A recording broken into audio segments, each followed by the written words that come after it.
Hello, folks. I'm back again, and I'm joined by Lazy Squire Games, Robert. He is here to talk to us about the mechanics behind Stormsunder, Heirs of Ruin. Yes.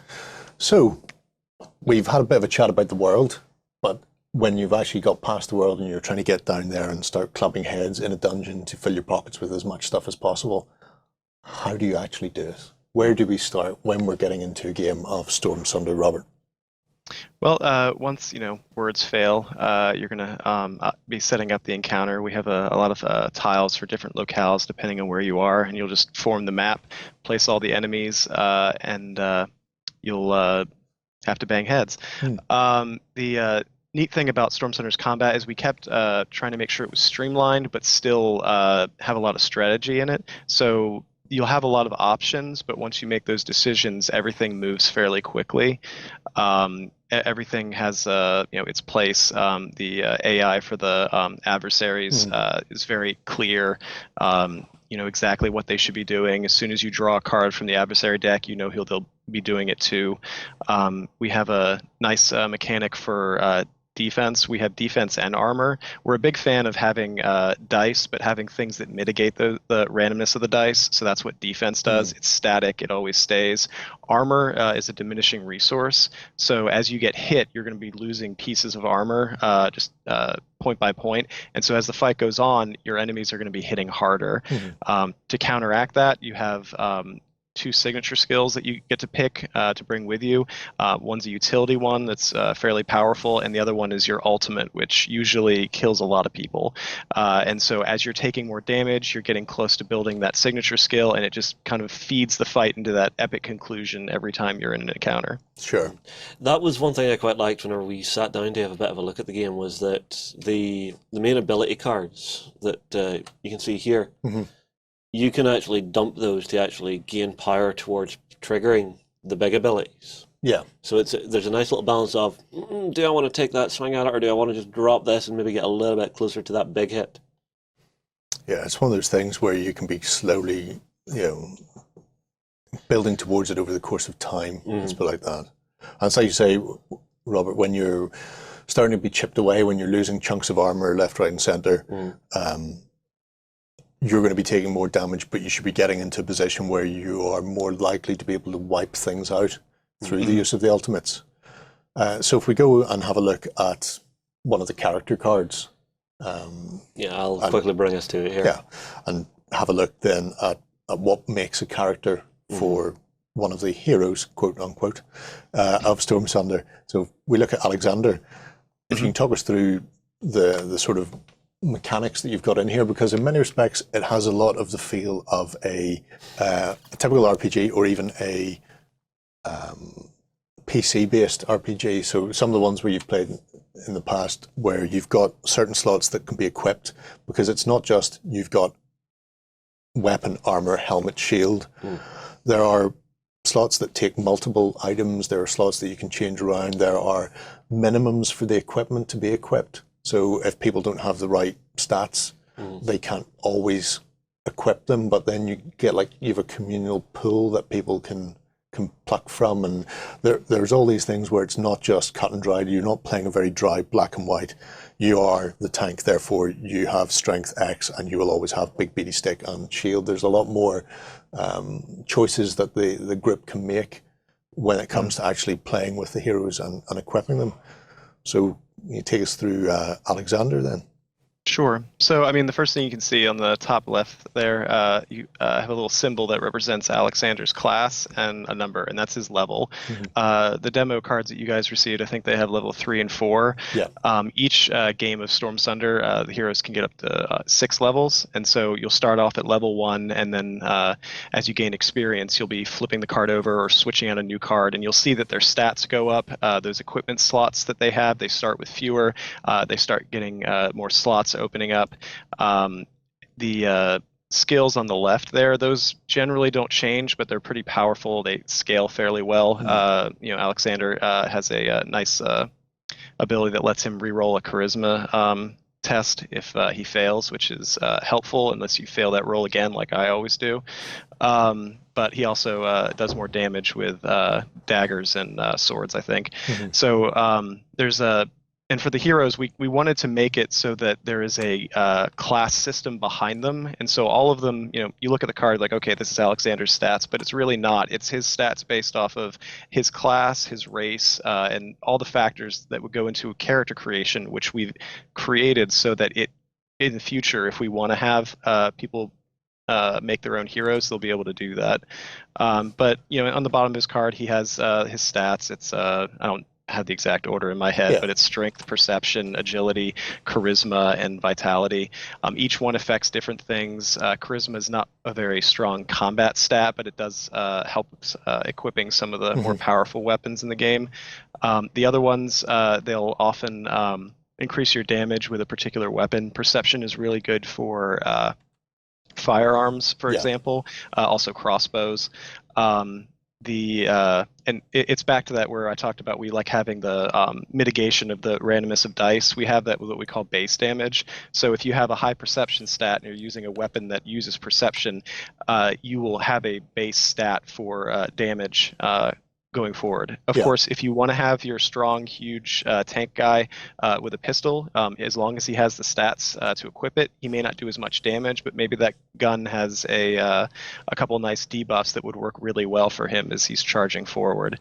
So we wanted to have a lot of decisions for players to be able to make regarding what they equip and what that means for them. But once they're in combat, it's you have what you have, and you'll have to make do.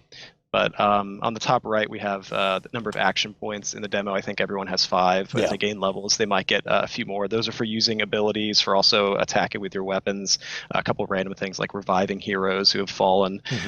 We have speed, just how far they can move. It's there's a lot going on with the heroes, and when they gain a level, you feel like you've gotten more powerful. You unlock new ability cards that you can add to your deck. You'll sometimes unlock better versions of cards you already have in your deck.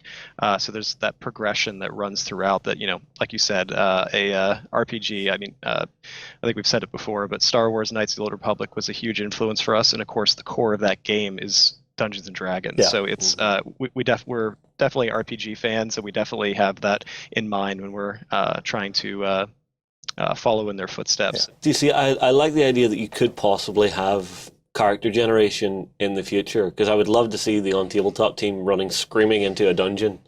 The mighty Gerry rocking out with some gigantic boomstick. Yeah, no, I'd just be pushing you all down the stairs in front of me and then closing that door and walking away. But even when you're looking at that stat line, the thing that got me when I was reading through it, and you're going, okay, well, you expect a vampire to be a close combat beatstick monster. But this one's only got a strength of 6. 6. Whereas it's his agility that he uses for his particular weapon that he starts with. So it still gives him a damage bonus, or base damage rather, of 4, I think he starts with. I think, was it 3? Yeah, it's one of those anyway. But it's right up there, because you're not just always using strength is not always your melee attack, because he's a rogue. He's a bit more about the finesse and that sort of thing. And also when you get into actually playing the game, the fact that flanking exists as an option, and it's an option that you should always take if you're playing this.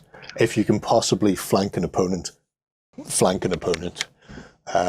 because just that idea that having an opponent trapped between you and a friend means that both of you are getting realistically insane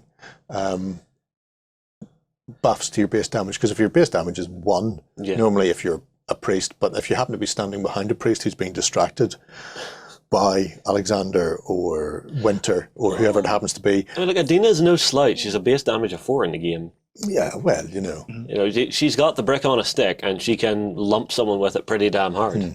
But these things they start to play into how people play and how you actually respond and actually manage your movement and that sort of thing. Because when you set the encounter up, the initiative sequence is set to a certain degree, to an extent. So a guard will activate, and then maybe another guard, and then a hero. And then that point it flips over to the group, to the party, to decide which hero should really be activating there. And that changes over time. So those choices that you make means that it's a very fluid system, but it's a system that can react dynamically as you play. So that point where somebody has just received several axes to the head. Yeah, well, first action of our little run through before we jumped on here, Adina basically got hit to half health in one shot. Yeah, well, that will teach her in many respects. I'm pretty certain that's God's way of telling her that she's been abandoned. If there was ever any doubt in Adina's mind that her God had abandoned her. Yeah, getting shivved up is a good way to tell you. Yeah, but then you're going, well, do you activate now? Or potentially, do you hold that action? Is your healer the person who needs to activate next? You're not always stuck into a rut where you're going, well, it's my turn, and then it's not going to be my turn until all of these people have activated, and they've activated again, bringing it back to me. You're going, well, it's my turn now, but I could be going again in 3 moves if you happen to be activating last, and there's only a couple of things before the next hero activation. You've got this very dynamic initiative sequence that is really intriguing. It's that nice conversation the players get to have of, should it be my turn right now? Instead of just going, no, it's my turn right now, I'm doing stuff, screw you all. I think it's always should be my turn. It's the best way to go with that one. All Gerry, all the time. All Gerry, all the time.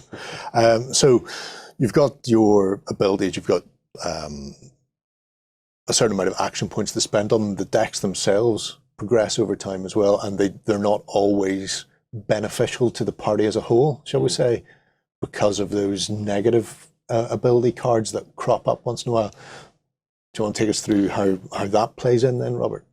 Sure. So the traits can either be negative or positive. Almost universally, the heroes start with negative traits. It's sort of the hang-ups and problems they take with them. Adina has self-doubt. In the demo, it's increased. It's self-doubt too, because some stuff has happened. No spoilers, but she's doubting herself even more. Those traits, when you draw them in your hand, they have to be played immediately. They're not optional, and they always have to be included in your deck. So for example, Alexandra, when she draws hers, the next attack she makes is going to have some splash damage against her allies. Vanessa, I think she loses an action point. It just has flavor text, and then it costs 1 action point. And since you're playing it immediately, she now only has 4 action points for the fight. Kopik, he's in exile, so he basically goes it alone, and no one can assist him in combat. And that's the nice thing about our combat is we have a lot of teamwork woven in with the ability cards. There are cards you can use to help your allies either on your turn or during their turn. You can give them power, you can give them action points, assist in their attacks. Just depends on where you are and what they need. And so there's that sort of interplay and communication throughout the fight, rather than just like in between rounds, that makes things very interesting and different every time you play. Sure.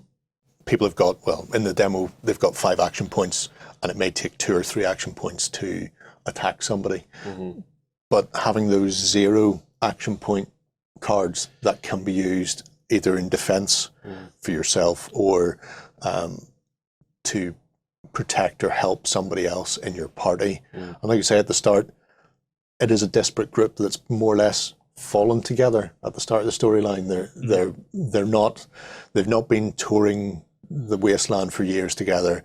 They've been forced into each other's company, and you can imagine there's a fair bit of friction there initially, and the fact that the cards have that tension, that friction built in, where everything's not running smoothly all the time, and it will take a little while of people getting to know each other and potentially showing that they think the correct way for the rest of the party.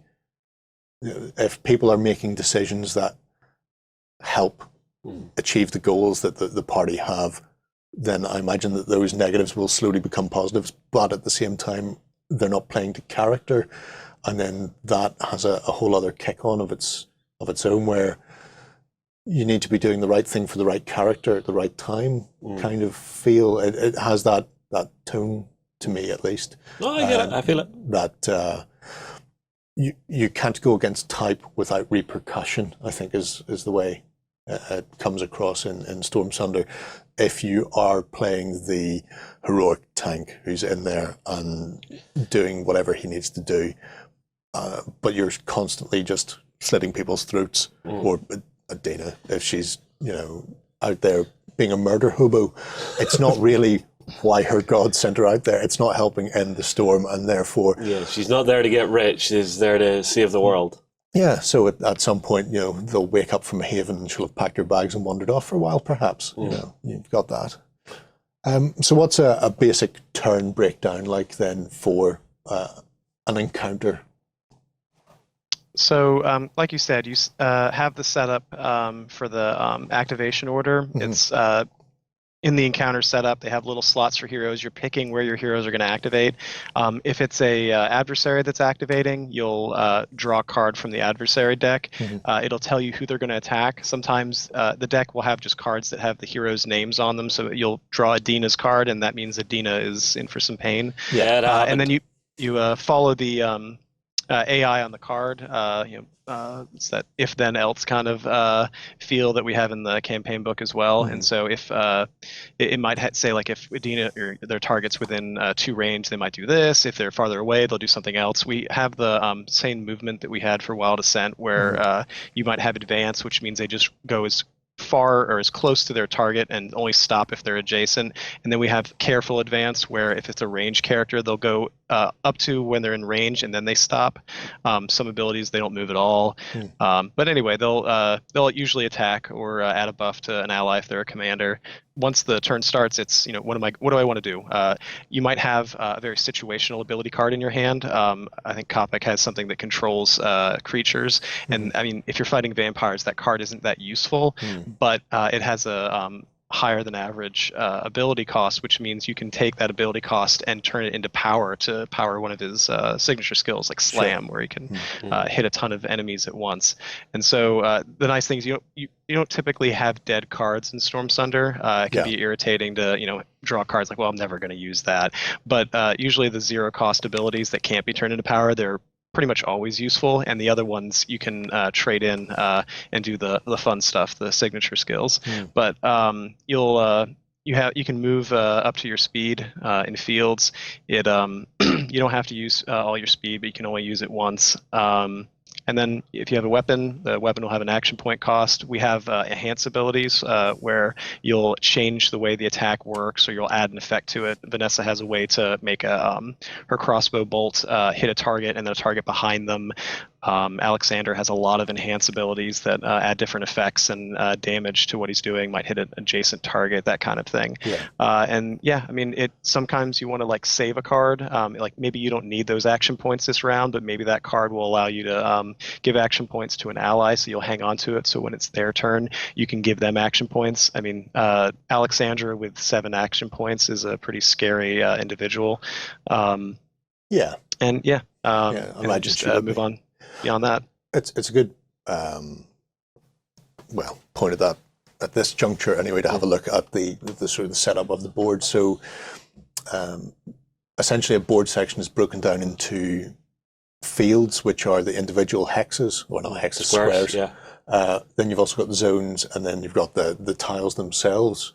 So when you're talking about things like both heroes and adversaries attacking, the ranges are actually fairly large for some of these abilities.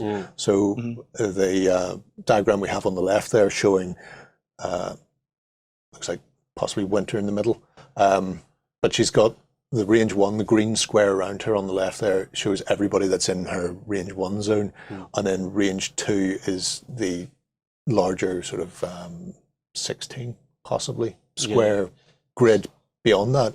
But that's just for the sort of the basic melee or shooting. You're going to lump someone. On the right you see these zones, and Kapik. A zone is anything within a yellow dotted line or the edge of a map board, if I remember correctly, Robert. That's correct. Yep.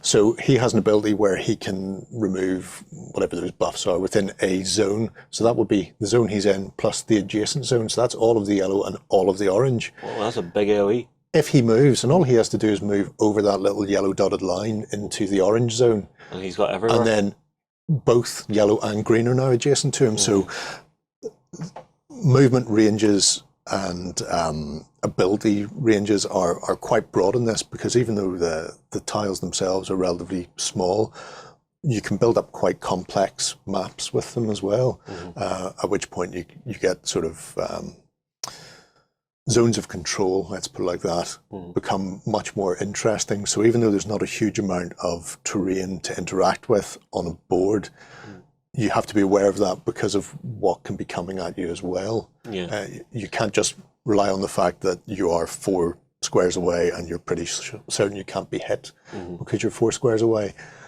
because something could crop up where it will impact the whole zone. Or, and the other thing I like is when adversaries can't reach you, when they have that one field range of attack and they can only get within 2, they get that far and then they stop and they prepare.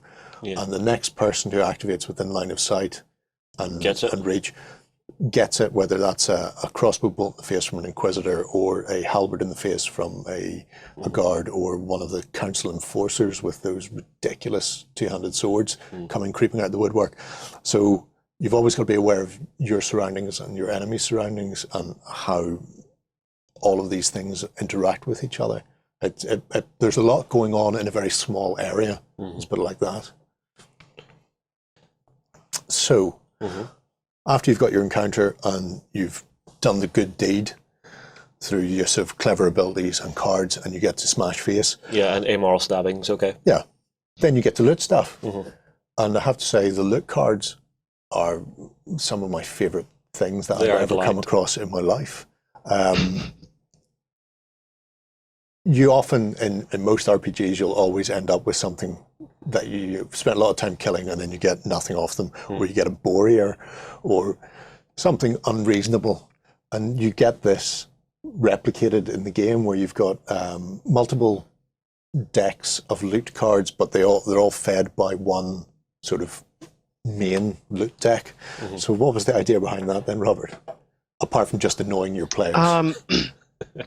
Well, I mean, we wanted to have, obviously we're, video gamers in addition to board gamers, and so behind the scenes they'll have a loot table, because we have every adversary has a loot card number that they you draw from. We didn't want people to be like, oh well, I got 2 more weapons and I got 2 more armor, and it would have gotten out of control. And we wanted to be able to spread out how the heroes acquire things, whether it's through shopping or completing a quest or just finding something random off of that board that they killed that wasn't an ear. So yeah, we wanted to make the loot deck something that we could fiddle with and play with the percentages, and so that we could add a certain amount of I don't want to call it farming, because I don't think you really would want to do that in this game, but it's certainly there if you need to, and if you can play with the loot deck, which you can't do in PC games usually. We have a resting mechanic, and when you rest, that's when you reset the loot deck. If you choose not to rest, like if you want to go through the random event table and keep not resting, the loot cards keep piling up, and if you're looking for that weapon or if you're looking for that armor, you will eventually hit it, assuming you survive. So it's basically, we wanted to have a way to fiddle with things. And I like to have humor in basically everything I write, so this was my opportunity. I figured, loot is always funny. Like you said, boar ears. All right, I killed 100 apes. Why can't I find that one hair that I need? And so I just decided, we don't really need a whole lot of information on these. I'm just going to put funny little messages on each one. Yeah, some of them are really delightful. I mean, there's one here I have for the chest. The chest weighs more than the gold inside it. Gain 3 gold. Yeah. Well, it's not alone in that. Let's face it. I think there's one of them where it's more sand than gold. Yeah. But you've got this idea that you can farm as well, which is really intriguing, because having that loot deck and you're watching the loot deck going down, and if you're playing an encounter where there are multiple mobs in there and you're killing and then you get a bit of loot and you kill and you get a bit of loot, and maybe there's an armor rack or a weapon rack at the back, and they can be checked as well, and you do all of that and you've still got bumpkus, you've got nothing but terrible guff out of all of your loot, and you're going, well, you can rest now, and when you rest, all of those loot cards get shuffled back in, but after you've emptied all of the nothings out of that loot deck, in one bad encounter where you've gone, oh, I know we've got nothing, nothing, nothing, and nothing, but that means it's nothing but good stuff in there now. We're not resting. And, do or be damned, you plow on to the next adventure, the next encounter, or we haven't seen the random encounter table because it's not part of the demo set, but you just go, well, I reckon we won't get murdered in these streets, possibly, and I really want whatever that piece of epic or unique loot is, because there are categories of loot in this game as well. So you've got your commons, you've got your rares and epics and uniques, and I'm just going, well, I want to keep on pushing because I want that piece of kit that's a bit better. Yeah. And I know I've spent a lot of time in Stranglethorn Vale. So, Yeah, those are the good old days, the bad old days, days when you used to get stabbed by someone like 10 levels higher than you just because you were there. Yeah, well, And, Thanks, Gerry. And this allows you to replicate that in many respects. So that's always good fun. I think the only other thing we need to talk about then is how do you get into the encounters? And we talked about the world and the story in the previous video, but there are two ways of moving the storyline forward, and you've got a very whimsical way of doing it. Again, that sort of gives you the word sunder, I think, is how you phrased it in the rulebook. So what links all of these encounters together then? How do we move from part A to part B, for want of a better word, Robert? Well, so we wanted to make a story-based game, but I didn't want people to be reading huge chunks of text all the time, and I wanted to have that sort of the hallmark of the choose your own adventure, just like making a simple decision and seeing the result. Going left or right in a hallway or whatever, it's not a huge decision that's not going to affect how the characters react, but it gives players a sense of that sort of dungeon crawling without actually having that miniatures on the board, and that way combat could be just about combat. My other concern was that maybe people don't want to read it all. You mentioned World of Warcraft. A lot of times I would just skip through text, be like, highlight the little spot where I need to kill things, and I will go there. And so for those people, we created Word Sunder. Word Sunder, anytime there's more than, I think right now it's 2 lines of text, there's a little Word Sunder box at the end of it. You skip all the text and just read the box. They're not always funny. A lot of times if it's a larger block of text, we kind of, just for brevity's sake, because it is word sundering, it's more of a description of what's there. But if, for example, let's say you, in the demo, there's you come across a collapsed tunnel and you want to maybe try and move the beam and work your way through it. Well, if you fail, I mean, you made a dice roll, you failed. I don't need to tell you that you failed. And so then I can put something silly about, what you've just done.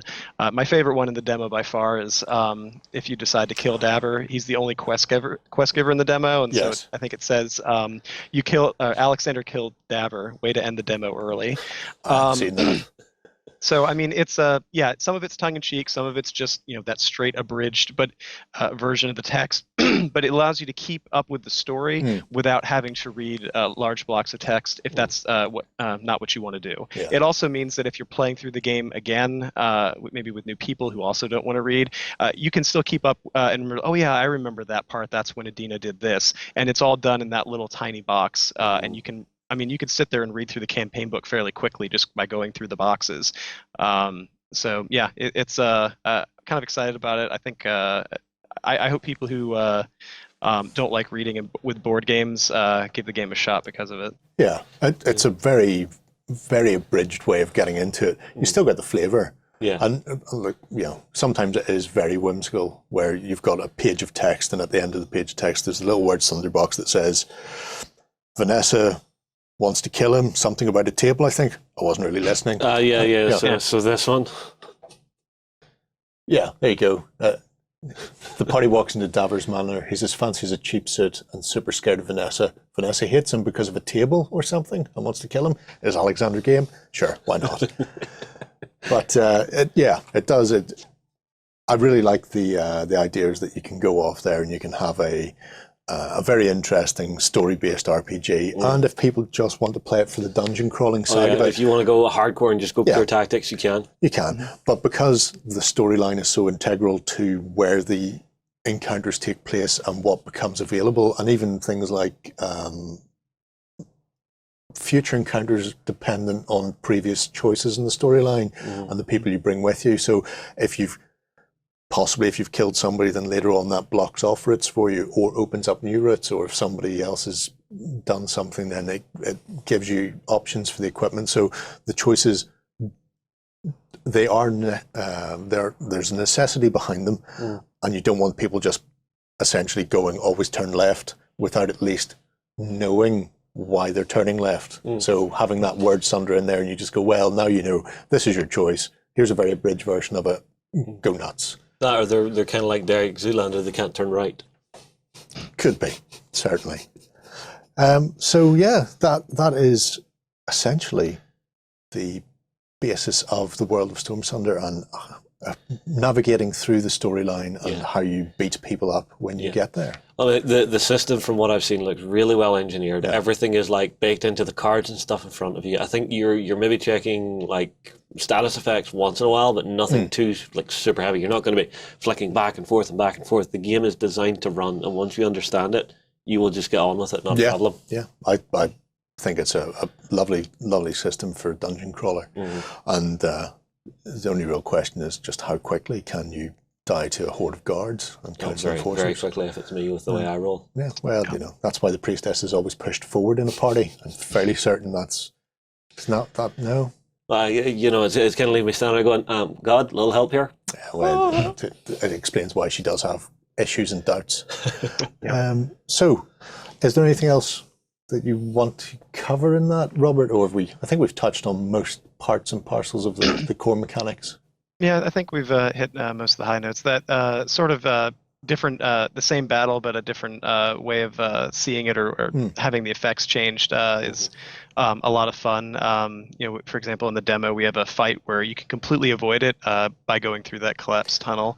But depending on your decisions later, you might end up discovering that ambush, except you end up ambushing the ambushers because you send a sort of sacrificial lamb into it, unbeknownst to you. So there's a lot of like interplay with that.